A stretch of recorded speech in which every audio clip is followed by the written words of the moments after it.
لاری کی بائک کو ٹکر، ہوم گارڈ ہلاک، میاں پور میں خوفناک حادثہ۔ ریاست تلنگانہ کے دارالحکومت شہر حیدرآباد کے میاں پور میں رات دیر گئے ایک تیز رفتار لاری نے موٹر سائیکل کو ٹکر دے دی، جس پر سفر کرنے والے ہوم گارڈ ہلاک ہو گیا اور ایک کانسٹیبل زخمی ہو گیا۔ اطلاعات کے مطابق ٹریفک ہوم گارڈ سمہاچلم اور کانسٹیبل راجہ وردھن جوائنٹ ڈیوٹی انجام دے رہے تھے۔ میاں پور میٹرو اسٹیشن پلیٹ نمبر 600 کے قریب یو ٹرن لے رہے تھے کہ اچانک ایک تیز رفتار لاری نے انہیں ٹکر دے دی۔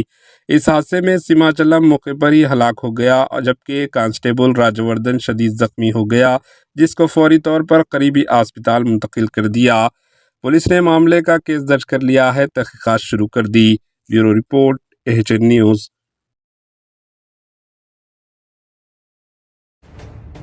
AHN نیوز کے YouTube چینل کو سبسکرائب کریں اور بیل آئیکن کو دبانا نہ بھولیں تاکہ آپ کو ہر نئی آنے والی ویڈیو کا نوٹیفیکیشن بر وقت مل سکے۔